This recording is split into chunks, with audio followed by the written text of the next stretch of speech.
This is Wildcat Country. It's only right. The ball's in his hands. A milestone victory for Arizona.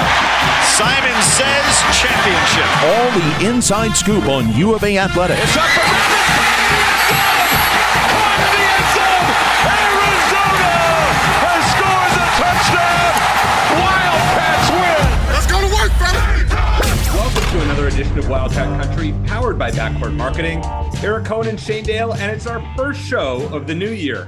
And well, let's hope, Shane, at least this is not a year full of coaching changes, as we saw plenty in 2021. I'm guessing that they will be few and far between. Would you agree? Hopefully fewer coaching changes and fewer COVID cases. Those are my two wishes for 2022. Some of the coaching changes were positive ones, but we have a good group. I don't think we're going to have as many of those to talk about this year. I did see Andy Katz put together his list of Coach of the Year candidates as of now, and Tommy Lloyd is number one on his list as of now. Oh, how could he not be, Shane? Yeah. I mean, the guy absolutely deserves to be. Arizona. Nobody. We were thinking. If you're new to the show, Shane and I, we're thinking, okay, maybe this team cracks the top 25 at some point. That'd be great. Hey, maybe Sweet 16 is the ceiling. And now we're talking, and we're Elite Eight, Final Four, like these are terms that are not unrealistic at this point. Yeah, and I'm tempering my expectations for a number of reasons, but the biggest one really, part of it is me being, cynical and jaded and having been hurt so many times by this program. But beyond that, it's just the lingering coronavirus situation. I understand. And how it's just we saw one team. There's only one team that wasn't able to compete in the tournament last season. I think it was it Virginia Tech against Oregon, I want to say. Hopefully this Omicron wave is done by March, because we could have more this time around, because this time around players and coaches are allowed to interact with their family and friends on the outside, and they will be forced to sit out even though they're vaccinated. And I don't want to get into whether that's a good idea or a bad idea. It's just the way it is. Right. So that leaves more up in the air, but throwing that aside for now, yes, absolutely. This looks like a Final Four team. I am concerned still about the depth or lack thereof with this team, especially with Kim Aiken out indefinitely. We'll talk to one of our guests, Reggie Geary, about that. But yes, are they that good? Are they a potential Final Four team at this point? There's no doubt about it. And also the women, who are ranked number 4 in the country, haven't played in a while. You're going to talk to the Glue, Sam Thomas, later in the show. Find out what's going on with them and when are they going to actually play again? I think it's the 9th. Against USC, so it'll be nice to see the women. We learned they have a game Friday against Washington State, where Ari McDonald is going to have her. Oh, that's right. Yeah. Are going to be put into the Ring of Honor there. Very well deserved. And then obviously, yeah, of course. And then they did schedule a game at USC for Sunday. So I think that's going to be the new reality of the next several weeks or the next couple months. Possibly is you have to keep your head on a swivel, because you may be headed out of town on a moment's notice. Well, let's get into buy or sell and talk about COVID-related games. And the first question in this week's buy or sell, in my opinion, Shane, this setup for the Pac-12 regular season schedule, will be more exciting than ever due to the COVID craziness of the last few weeks. Why do I say that? Because we're going to probably get more than 2 games every week. You would think, right? So on that note, will you buy or sell the notion that the Pac-12 regular season has the potential, at least for Arizona fans, to be more exciting than ever? If by exciting you mean unpredictable, yes, I'll absolutely buy that. Certainly not convenient for us podcasters trying to plan out when the next games are going to be. And by the time we get this out likely on Thursday, who knows? The men's team may have a game against USC planned by the weekend. So yeah, exciting for sure. As long as the games are played one way or the other, I don't care. I just hope that they are played. I hope we get a full slate, or at least very close to it. Again, my concern long-term is the NCAA tournament, because you test positive, you have to sit out for 5 days. All that work could be good. It's going to happen to at least one team, Eric. I just hope it doesn't happen to Arizona. There's kind of a lottery in this, especially with this new variant, you can, lock yourself in a basement for the next couple of months and still catch it. So, but as far as exciting, sure. It's not my most ideal form of excitement, but yes, I'll certainly buy that for now. At least it's only 5 days now and not 10 as it was in previous times. So look on the bright side. Okay, so you're going to buy that and good. I'm actually really looking forward to Pac-12 basketball season. It's going to be wild over the next few weeks, months. Okay, sure. Number 2, buy or sell. Arizona's turnover concerns, and we're going to talk about these with Reggie Geary. They had 17 against Tennessee and then 21 against Washington on Monday night. Are the Wildcats' biggest concern going forward? Turnovers. I would buy. I would say depth is also a concern, but I would say more immediate the turnovers for sure. The fact that I guess you could say it's a good sign that they had 20 against Washington and still won by double digits. They had 7. It was 17 you said against Tennessee. It seemed like more than that, especially early in the game, and they still almost pulled out a win. They had a lot of adversity in that game, including we won't get into the no, we're not going to get into that again. Get into the Zebras again, but. Yeah, it does encourage me, though, that they can look as bad as they do for stretches in the game and still win, which tells me that they get hot at the right time, as in, they bring their turnovers down and keep up the assists. It is impressive that despite the number of turnovers, they still have more assists per game. They still had more assists. I think, was it 27, 28 against Washington than they did turnovers. So, all those things are correctable. There are some things where you look and say the talent just isn't there, but turnovers are correctable. These are things that I think they're going to improve on, especially as they play more often and hopefully more consistently during the Pac-12 schedule.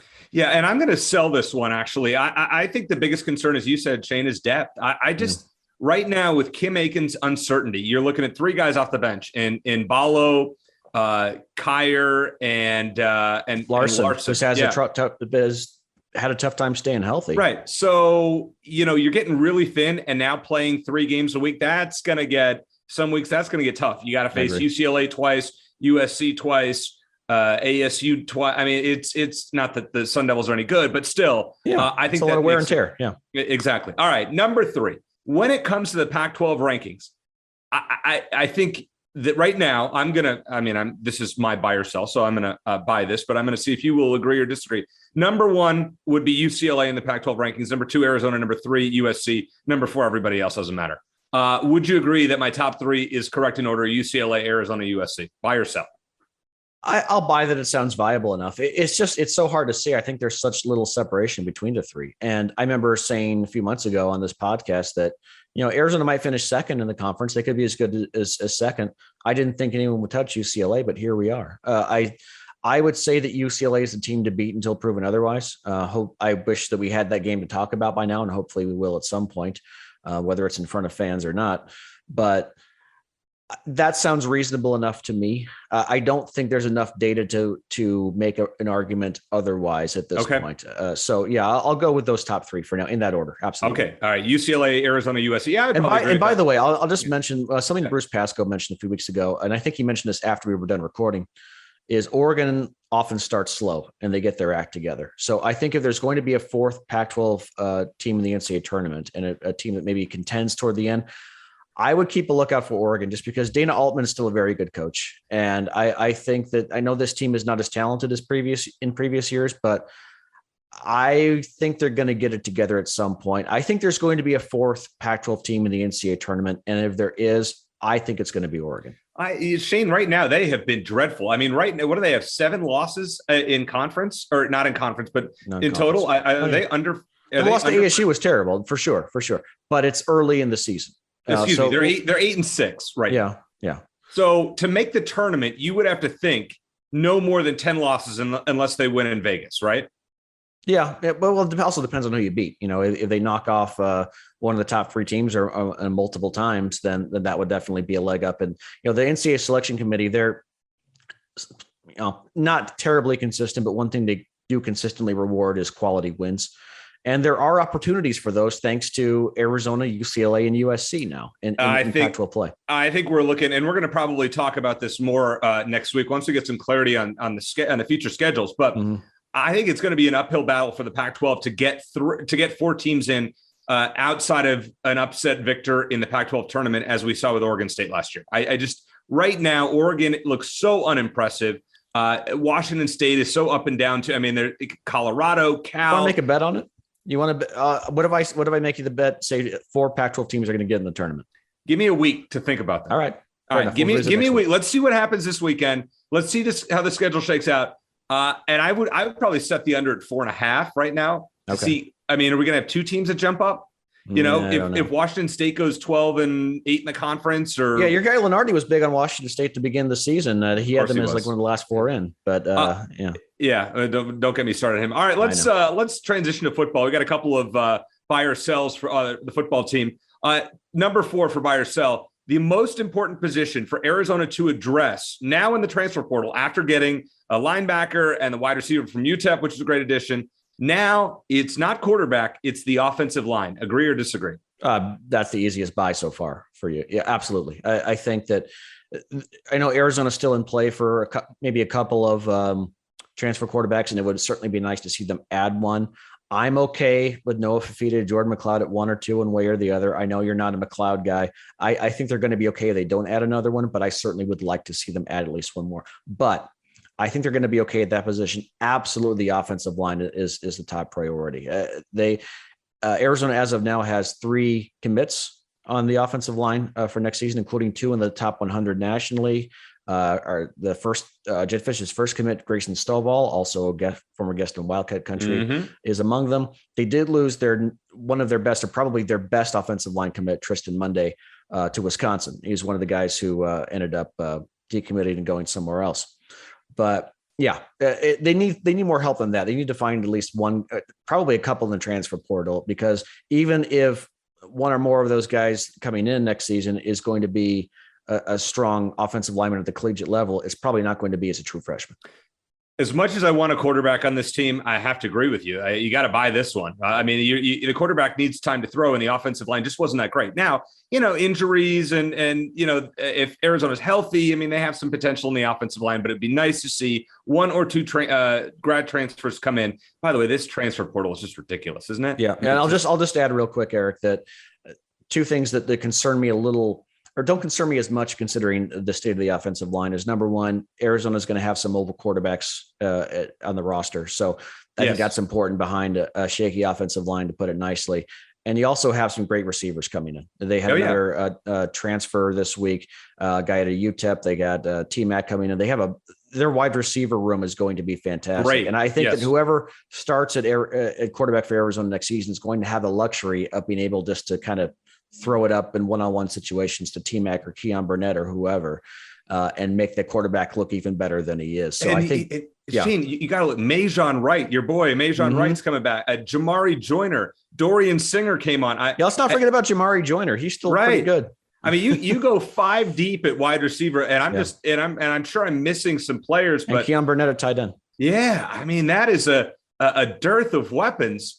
I guess it leads to number 5 in buy or sell. Dearth is a great word, by the way, Eric. I'm glad you were able to fit that in. I'm glad I was able to throw that in there. All right, number 5. What Jed Fish has done, Shane, recruiting wise, coming off a 1-11 season, it's unprecedented as far as you can remember, I can remember, anybody else can remember, for a team to be so bad and do so well in the offseason.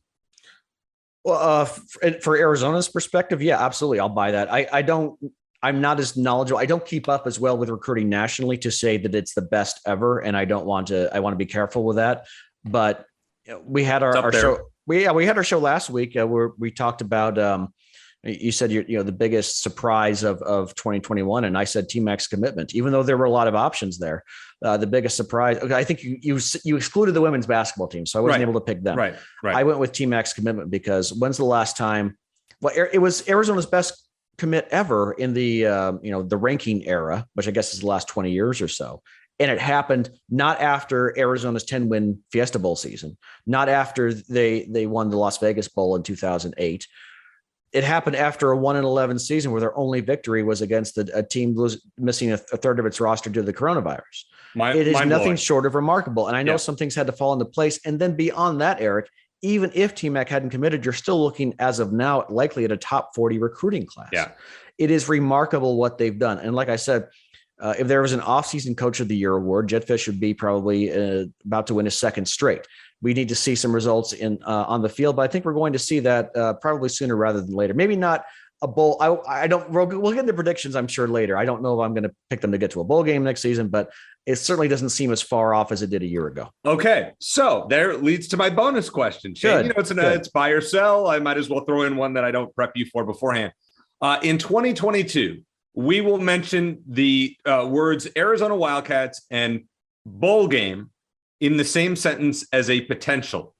Do you buy or sell that notion? Do you mean like going into like the last month of the season? It's still a possibility? At some point during the season, whether it's after the first game, one game has to be played. I mean, against San Diego State. Mm-hmm. Do you think we will be talking bowls at all during the regular season? I will say, I'll make this prediction for now. Okay.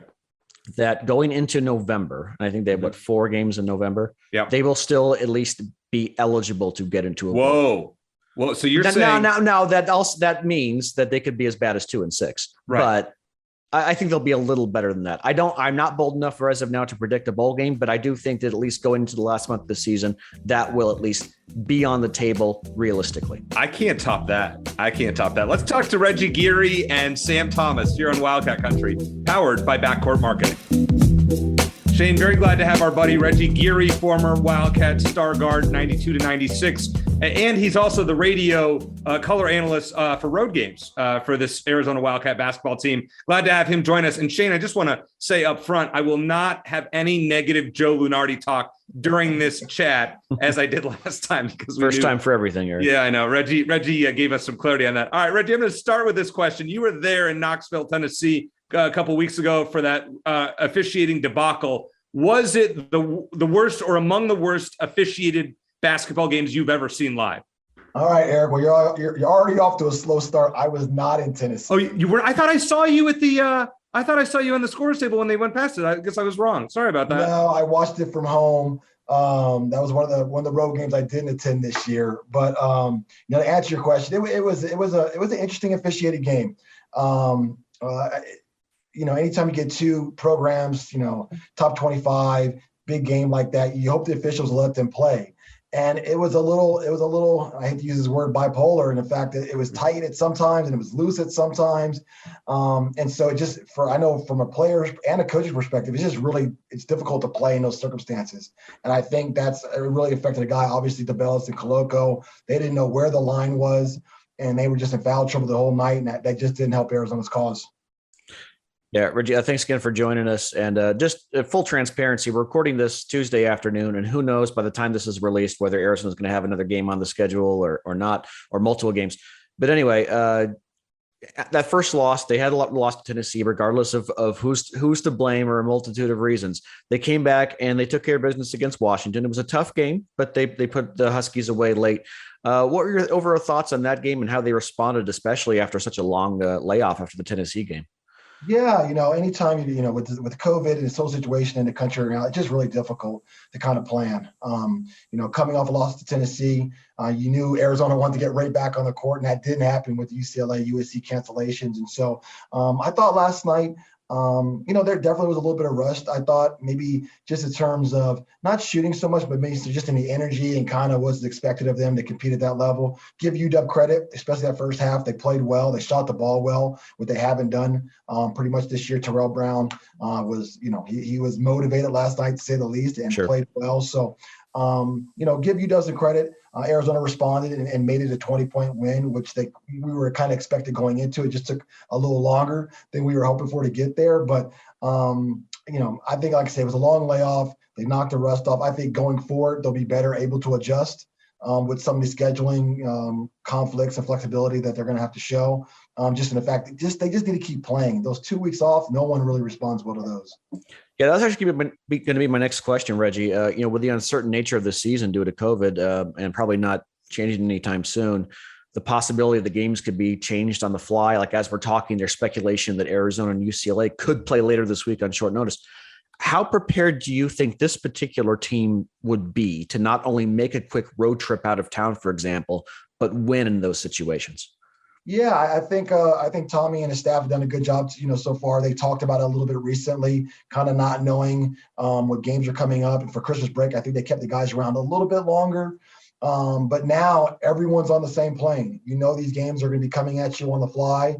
Staffs are going to have to do as best they can in terms of preparing appropriately. I think Arizona has an advantage, and some of the top programs do, because in practice you can really simulate a high level of competition, just with having so many players. And so Arizona needs to take advantage of that and have some sharp practices, and everyone have that mindset that, hey, these games are going to come up. We need to be ready. We're all in the same boat, so there's no excuse, and we need to play.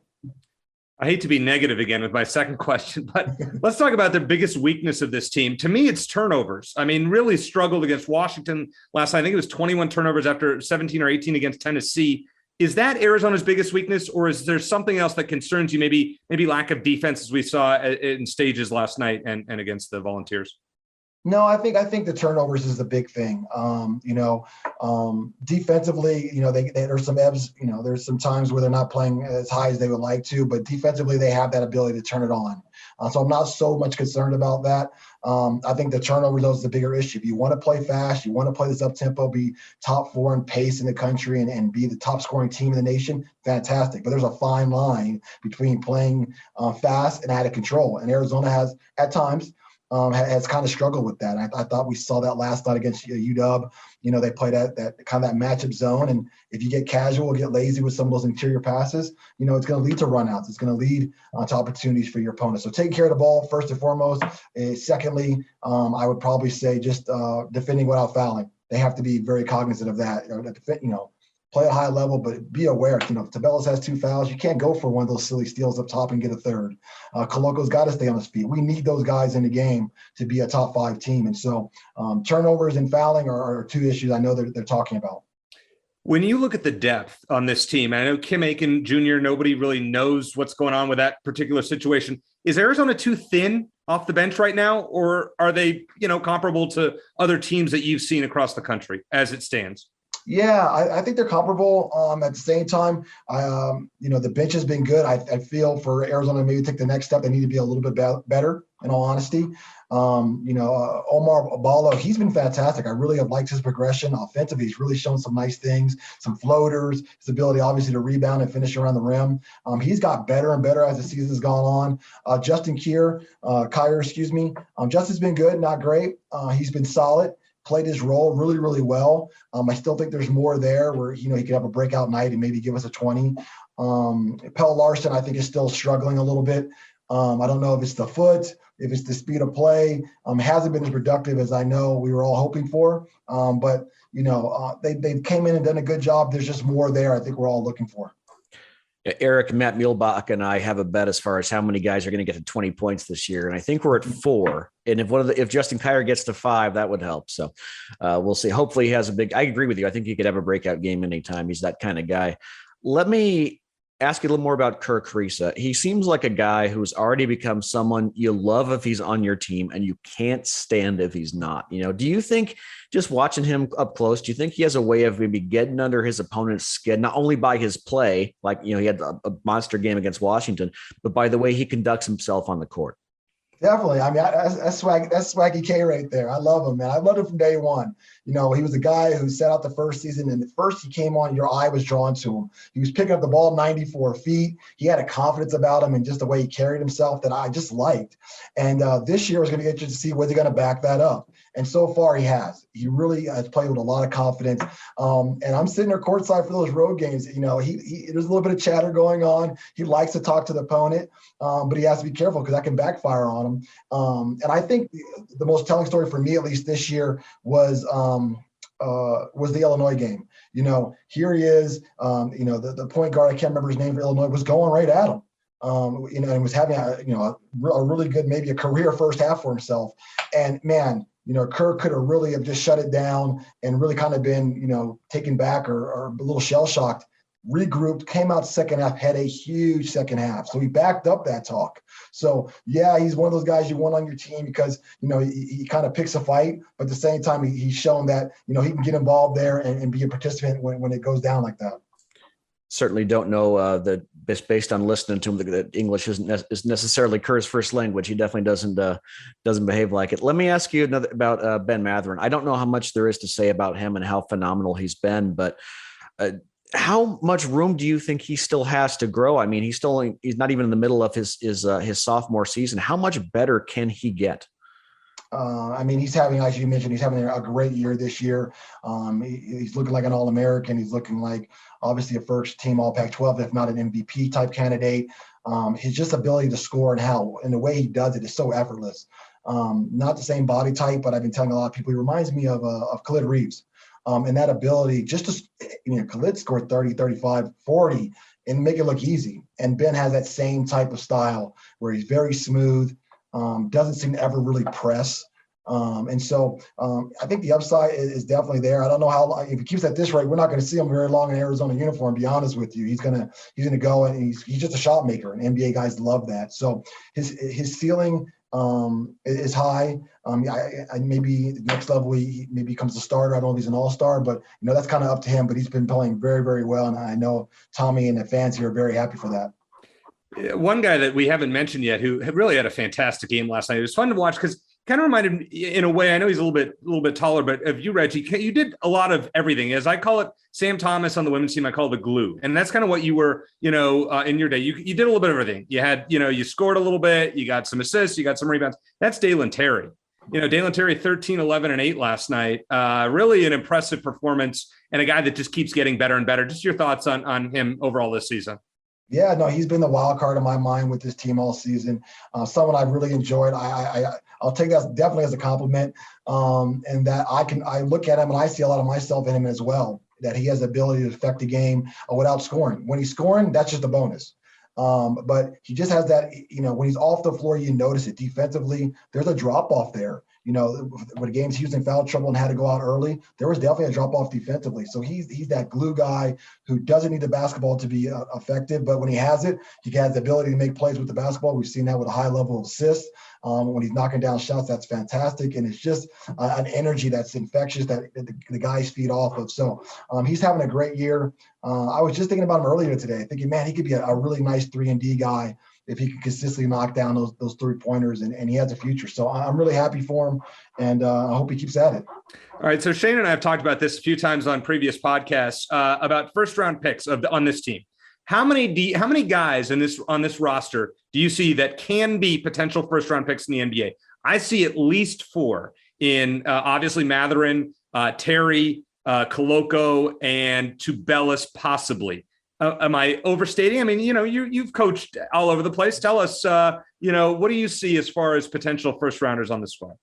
Yeah, I never want to pigeonhole anyone. I want to say they all have the ability to be a first rounder in my mind, because you just never know how guys are going to progress over the next couple of years or how they transition when they get to the next level. Obviously, Ben Matherin, his shot making ability, he seems to be a first rounder in my mind, no doubter. Tubelis, Azulis, that is. I think he's an NBA guy. If he can show he can guard at the next level, now he's out on the floor at the fourth, and he's shown it good. He's shown that a little bit this year, his ability to move his feet. I could definitely see him being a first rounder. Christian Koloko in today's basketball game, shot blocking, rim running, kind of some of that guy you could throw a lob to, and he progresses over the next couple of years. Is someone who I think NBA guys have him on their radar. There's someone they're looking at. Dalen Terry, once again, if he can become a 3-and-D guy like myself and show he can consistently knock down threes, he's going to give himself a chance. And so 4, I think 4 is a good number. Ballo in the future, you never know. Kirk Krissa, you never know. Like I said, I never want to pigeonhole guys, but I think that 4 number is pretty strong right now. All right, Reggie, my last question for you, and we appreciate your time. Just in case we don't have you on again before Arizona does play ASU, even though that game was postponed, I want to ask you about your memories against playing against the Sun Devils. They actually had a decent team, at least one of the years you were there with Mario Bennett and the Sweet 16 team. Any memory from a certain game against ASU that stands out to you from your playing days? Yeah, I was thinking about them a little bit the other day. I saw that 30 for 30, the Bad Sports documentary going on Netflix right now where they talked about that team. So they've been on my mind a little bit. When I think about them, I think I went 6-2 against them. And I only remember the losses, unfortunately. It's just kind of how it works. I remember we had a tough one up there my senior year where I dribbled off my foot on the last play of the game. That wasn't fun. And we had a tough loss my junior year at home when Damon Stoudemire was on probation just for a short period. Was it like a double overtime game or something? I do vaguely remember that game. Yeah, that was a double overtime game. It was my first game as a starting point guard. So I had a lot of invested in that game, and it was just a fantastic night in McKill. Unfortunately, we lost. And so those two stick out. The wins, I expected those, so I don't remember those as much. But we had some great wars. And like you mentioned, when I first got here, they had the Mario Bennett and Headache Smith. But still, even after that, they had Ron Riley and Isaac Fontaine and Quincy Brewer. So they always, were in the middle, if not top of the Pac-10 back then. So they were always fierce battles that I loved coming out on top on. And final question, Reggie, because we have to ask you, about Coach, since you have a picture of Coach behind you. For those of you who are watching, Coach Olson behind you, give us a good Coach O story from your time as a player. Maybe a time that he got mad at you and how you responded to that, or something along those lines. Yeah, Coach. My Coach O stories. I think the one I was like, and we had a great relationship, from day one. Coach, he just threw his arm around it. He invested in me. He believed in me like he did with all players, but he just gave me a lot of confidence from day one. And by my senior year, I'd already been a captain now 3 years. I kind of felt, I was kind of feeling myself a little bit in terms of I thought I could show a little bit of leadership ability and have a little bit of a voice. And I think maybe on a Bay Area trip, it didn't go as well, and we kind of got back here, and he just wasn't happy with me at the time. So he calls me in his office, and he's like, Reggie, I just want to let you know I love you, but you're a jerk. And that was pretty strong for Coach Olson to call somebody a jerk. And I remember I shot back, well, that might be true, Coach, but I'm your jerk. And I remember him kind of smirking at the time and smile a little bit. So we always had that mutual understanding of that, even though we were from different generations and we might have said things differently, we were on the same page and we wanted the same thing. And so I always appreciate that was his jerk. And when I came back 10 years later, he made me an assistant coach. So he must have liked me a little bit. That is awesome. It's very true. Yeah, you were with him in one of his final years. So we really appreciate getting the story and just the analysis on this year's team. And glad to have you on for the second time, and look forward to many more appearances here on Wildcat Country. Thanks again, Reggie. No, hey, Eric, Shane, thank you guys, man. Happy New Year to all your listeners, man. Anytime, I'd love to come on and talk about the Cats, and everybody out there, keep supporting us and bear down. Well, Eric's not available for this one, which is unfortunate because Sam Thomas just so happens to be his favorite player on the Arizona women's basketball team, and she's been a frequent guest on Wildcat Country. Thanks, Sam, once again for taking time to join us. I know you've got a crazy schedule that continues to change by the minute. Yeah. First question for you, Sam. It's been over 2 weeks since you guys have been able to play a basketball game. What's the overall morale on this team right now, and how excited are you to hopefully get back on the court Friday against Washington, and as we just learned, Sunday at USC? Mm-hmm. Yeah, we're just all super excited to finally play a game. We feel like it's been like 2 months since we played, even though it's only been a couple of weeks. But we're just really excited. We're hoping that we can play our 2 games that are scheduled this week. Obviously, health is first, but we're really excited to get back out there and play. We've been practicing, getting ready, focusing on ourselves. So we're just really excited to actually play somebody else besides ourselves. Had enough of playing against each other in practice, I'm sure. Exactly. I know a lot of student athletes, including you and your teammates, have had difficult decisions to make in terms of spending time with friends and family right now with this resurgence of COVID. Has this team made collective decisions? And I know that some of you already experienced it, I think, after the NAU trip. Mm-hmm. Has the team made collective decisions on how to handle this going forward, or is it being left up to each individual on how best to deal with this? Yeah, I think we're all just kind of following whatever the protocols are. Obviously, wearing a mask everywhere. We're all doing that. And then we got to go home and see our families for Christmas. So I think now that we got that little taste of our family, now it's easier for us to kind of like isolate a little bit, stay away from everyone. We're obviously not just sitting on our rooms doing nothing all day, but right. If we go out for a walk and we're with somebody that's probably not in our little bubble, we're wearing a mask, we're separating, just because we know what it's like to have our games canceled, and we just don't want that to happen this season like it did last year. So we're hoping that we can just stay safe as much as possible. Yeah, well, let's talk about on-court stuff now. And I don't like admitting this, but I told Kate Reese, so I'll just be honest with you too. Without Ari McDonald, I didn't think this season's team was going to be as good as it has been. What have been the keys to this team's 10-0 start? Yeah, I think everyone just having that mindset. I mean, I feel like it was a surprise to everyone else, but we kind of like knew a little bit. I mean, Ari was a great piece for us. She really led us to our national championship run. She really did great things for us. But I think because she was so great, everyone didn't really see the little pieces, or we didn't necessarily we didn't need someone to score 30 points when we had Aerie. So I think now we're just having more balanced scoring. Everyone's stepping up. Shayna's stepping into the point guard role now. Like, we rely on her a lot to lead our team and be a leader on that court. So I think just relying on each other, everyone's stepping up. We have a great group of freshmen and transfers that came in that are really helping us. And I think we've been able to shoot the ball a lot better than we have been last year. I think those are some key details. And of course, our defense is always going to be the best that we can. Yeah, I was going to say, because on a personal level, Sam, you're shooting the ball better than you ever have at Arizona. 50% from the field, 43% from 3-point range. What's been the key to that leap for you? Yeah, I think just working on my game in the summer. We had a lot of time off after our run. It was really nice. Let us got to go home for a lot. I trained with my dad, trained with Savo. So and it's my last year. I feel like I have nothing to lose now. I can shoot and miss all 9 shots, or I can shoot and make all 9 shots. It doesn't really matter to me because I'm going to help my team out the best that I can. So I think just going in with like a clear mindset, just taking one game at a time, not focusing on too many things.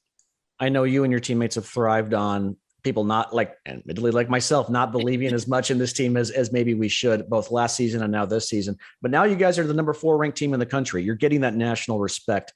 Does that matter to you in the team, or do you always feel like there's something more to prove? Yeah, I mean, it's definitely nice to get that respect.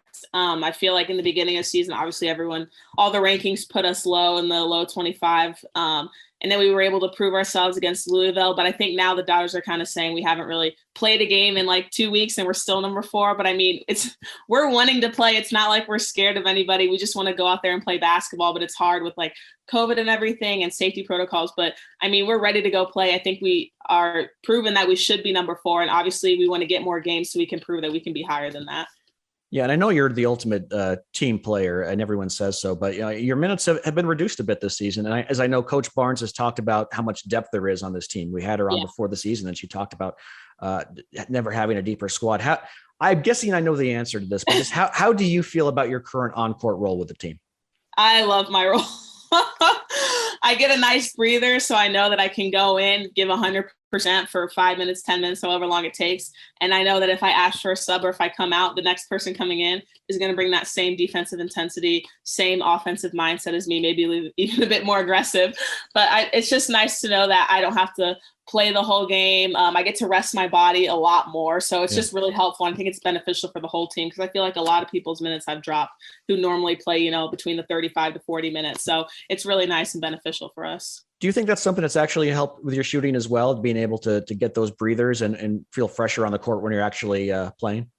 Yeah, definitely. I mean, it's hard to mimic like game shots when you're in practice because, practices, you kind of get like set shots, your legs are a little bit more rested, but in a game, like you never know when your next shot's coming. So it's nice to take a mental breather, sit down, rest my legs for a little bit, and then be able to come back in and be ready to shoot at all times. You have so many players who are not afraid to take that last shot, as we've seen already this season, but Kate Reese seems to really be someone who stepped up her game to the next level and taken on more of a leadership role than she already had. What are your overall thoughts about how she sort of, I'm going to say emerged, but maybe even improved the first 10 games of the season versus her previous seasons at Arizona? Yeah, I mean, Kate's been doing a great job. I think she's always proven that she can go get a bucket whenever, but I think now she's just way more mature. She's a leader on the team. She's always been a leader for us, but I think this year she's really stepped up into a role, especially without Aerie being here. She's kind of like our leader in the post. She's been here the longest, so she kind of helps out everyone. She helps out with Araya now that she's playing a little bit more with Lauren now. So it's just really nice to have Kate out there. And then obviously she's not afraid of anyone. So she's down to battle with anyone down there. I know on a personal level, Sam, you've been heavily involved in the new name, image, likeness rules that have opened up a lot of doors for student athletes. You created a TikTok video to take advantage of a Sam's Club deal where they were offering sponsorships to student athletes named Sam. How have the new NIL rules impacted your life personally so far? Yeah, I mean, it's been amazing. I got to get my parents a little more Christmas gifts than early. No, but it's been really nice and beneficial. I think it's great for student athletes you just feel a little bit like less stress on your body because you just know that before, like, You couldn't like do anything, like everyone was watching you. You had to like rethink all your decisions. Yeah. Oh, is this a compliance rule? Am I going to do this? Where now it feels like you can be a little bit more free and more open to be like, yeah, like I'm Sam, I play for Arizona women's basketball. Like you can like be loud and proud about it because there's a little bit less rules of like, oh, violation. So it's been really nice and beneficial. And then I feel like more people in the community feel more free and open to reach out to us athletes. Whatever happened to the Sam's Club thing? Did you get a response on that? No comment on that just yet. Okay. Got it. But something will possibly come out in the near future. Awesome. Well, next time we have you on, and we will definitely have you on again, we'll talk about that. Yes. I know you also have a running column for All Sports Tucson named Sam's Corner. Why did you decide to start putting those together? They actually asked me to do it because when the first NIL kind of started, I think you'd be a great person where people really care about like your personal life and what you do outside of basketball. It's totally your column. You can do whatever you want about it. You can talk about the team. You can talk about your personal life. So at first I was a little bit hesitant because I didn't want to just, pour all of our secrets out there for our team and what we're doing. But it's actually been a lot of fun. I've been able to talk more about my personal life and just keep everyone updated of what the team's doing in a general consensus rather than just, waiting until post-game interviews or seeing what's on social media. So it's been really fun and I really enjoy it a lot. Okay. And people can find that on allsportstucson.com if you haven't read Sam's columns already. Last question for you. I had a chance way back in 2004 to ask Adia Barnes if she'd be interested in coming back to coach at Arizona one day. And she said she absolutely would. And then that's worked out pretty well. I'll ask you the same question. I know you still got a lot of games to play as a student athlete, but when the time is right, would you be interested in coming back to coach at Arizona in some capacity? In some capacity. I don't know if I could do what Adia's done with the program, but I would definitely love to come back and, have a part in Arizona women's basketball or even Arizona athletics somehow. All right, Sam. As Eric likes to say, Sam Thomas, the glue of Arizona women's basketball. Thanks for joining us once again on Wildcat Country. We certainly hope it won't be your last time. But best of luck to you and the team heading into conference play, and stay safe and healthy. Awesome. Thank you. I want to read you a message from Josette, a small business owner in Scottsdale. Josette says, Backcourt Marketing created a social media strategy for all of my gyms. They post engaging content every day and have really brought up the analytics on all of my pages. We meet to go over marketing ideas every month, and I really appreciate their personalized approach. That, in a nutshell, is the kind of return on your investment that you can expect when you trust Backcourt Marketing to fulfill your company's social media needs. This is a company that helps businesses reach their target audience online and build a brand that will crush the competition. They're a dedicated, knowledgeable team of brand advocates, designers, and creative writers who will help take your business to the next level. Make sure to get your business noticed. Call 480-744-6173. That's 480-744-6173. Or email team, TEAM, at backcourtmarketing.com to get started. And remember, Backcourt Marketing is the marketing agency for those who love competition. Two big-time interviews, once again on Wildcat Country. Credit the great Shane Dale for booking this wonderful show yet again. All right, with Reggie Geary, one thing that I brought up for Reggie's, as a question to Reggie, being a former NBA player and has coached all over the place, was the amount of potential first-round picks on Arizona's roster. Now, you and I have talked about this in the past. I think Dalen Terry, to me, is one that we didn't really talk about in the past. Matherin, obviously, and Koloko is up there, and Tubelis. I mean, right now, this is as talented a roster as just about any team in the country, you would think, from an NBA perspective, right? I would say so. I think that I would be shocked at this point if Ben Matherin didn't go pro after the season. I don't know about the rest of the guys. He's going in the lottery, Shane. He's a top 8 pick as it stands now. Oh yeah. Is that what's being projected, or is that just your? No, that's what's being projected. Projected. Right? Okay. Yeah, I've seen him as high as number 6 in mock draft. I like to look at mock drafts. And I bet there's going to be at least one more. Maybe there's always, not always, but sometimes there's a surprise, like someone you don't necessarily think is going to declare is going to. Well, Tubelis, I think, needs to stay. I agree. I agree. He should. And I think he probably will, but I think maybe there's going to be someone else on the roster who decides to go pro. Yeah. I mean, I would like to see Terry. I'd like to see the other 4 stay. The other 4 starters stay outside of Mather, and then you're looking at something. But you also want the recruiting to pick up for Tommy Lloyd. Also, even though I was unfortunately not a part of the interview, great for you to catch up with Sam Thomas and a lot of encouraging things. Number 4 in the country and undefeated at this point. Crazy. Yeah, they're itching to play another game. Hopefully they get the 2 in this week. And by the way, Sam, just so you know, if the Sam's Club thing doesn't work out, I'm Team Costco the rest of the way. Sam's Club is dead to me. They would be ridiculous to not bring you on as a sponsor. So yeah, hopefully that all works out. And there you have it right there. All right, we have one prediction to do this week because there's only one college football game left. I'm sorry, I'm not counting North Dakota State. You can't catch up to me, can you? I think I got 2. I think I got 2 of the 3 that we picked differently. Well, I nailed Georgia, but I didn't hit Notre Dame. I was wrong on Notre Dame. Well, didn't we both pick at Georgia and Bama? But I think I picked Oklahoma State. You picked Notre Dame. Yeah, Notre Dame 28-7 choke. All right, let's talk national championship game. It's Georgia, it's Alabama. Now, the one stat here is Nick Saban is 30-1 against his former assistants. The only loss that Saban has against former assistants is this year Alabama's only loss against Texas A&M and Jimbo Fisher. Now you look at Kirby Smart, who has never been able to get over the Nick Saban hump. Will this be Georgia's time to finally win their national championship? Oh, it's my head versus my heart. I'd really like to see Georgia win it. And I for a long time, I felt bad for Georgia sports fans, but then the Braves won the World Series, so I don't feel quite as bad for them now. Georgia football fans specifically, though, between the Georgia football and the Atlanta Falcons, they've had nothing but heartbreak, but which we can relate to out here in Arizona. Yeah, that's true. But I'm still, as of this recording, I'm still on the fence. I think that record that you mentioned, Eric, and just the fact that Alabama is peaking now. Alabama is usually a great team throughout the season. This time they kind of led up to it. And I think that drive against Auburn that Bryce Young engineered and Auburn leaving there, letting Alabama's foot in the door there at the end when they shouldn't have, that it was like, that gif of the Undertaker rising from the coffin. That was the whole thing right there. And they haven't looked back. That they looked like they should have against Cincinnati. Their defense was strong, that they did what they were supposed to do.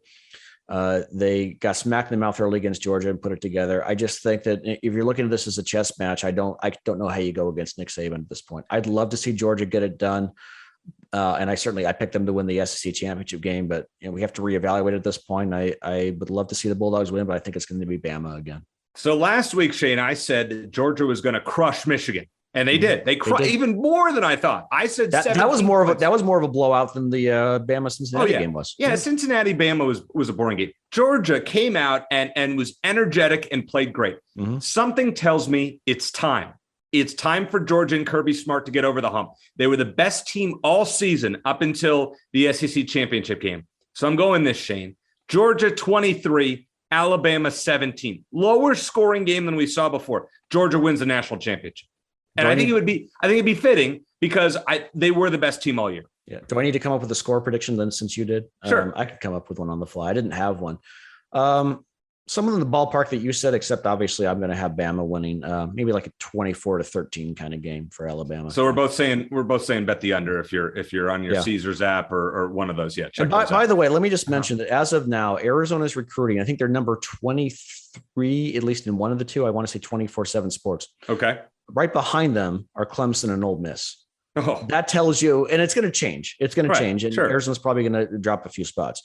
But that tells you just what a remarkable job that the Jedfish and his staff have done. And imagine if this team starts winning some football games. The expectations now are very high. Whatever the sales pitch they're doing, it's working.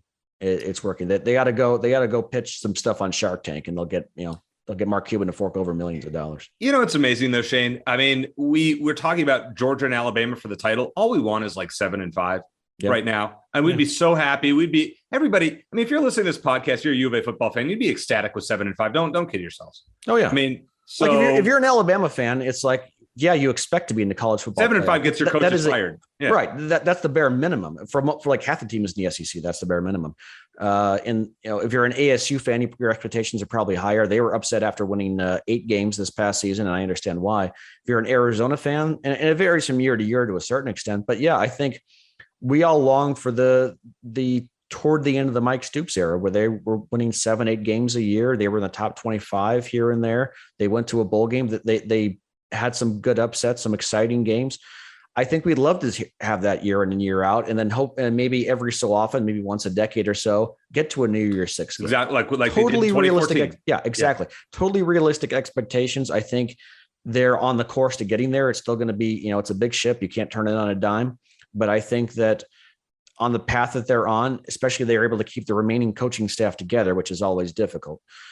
2 to 3 years down the road, I think we could be right back there. Boy, it's getting exciting watching ASU going in the tank and Arizona on the rise. So the script is going to flip here very, very soon, I think, in terms of very soon. And it'll be fun to win a Territorial Cup game too. It would. Wouldn't it be nice to win one of those again? Yeah. When's the last time we won? 2016. The big didn't throw a pass in the second half game. That was the last time. Crap. Yeah. So when's the last time U of A won a Territorial Cup game and threw a pass in the second half? 2014? That was 2014. Yeah. Oh man. That was Anu Solomon. That's a long time. We need to fix that in 2022. All right. Great show, Shane. I want to thank our sponsor, Backcourt Marketing. As always, check them out, backcourtmarketing.com or on Twitter at backcourtmktg. And of course, all AZ Sports, who produces this podcast weekly. We always appreciate their help. So thank you, Reggie Geary. Thank you, Sam Thomas. Thank you, Shane Dale. I'm Eric Cohen. As always, bear down.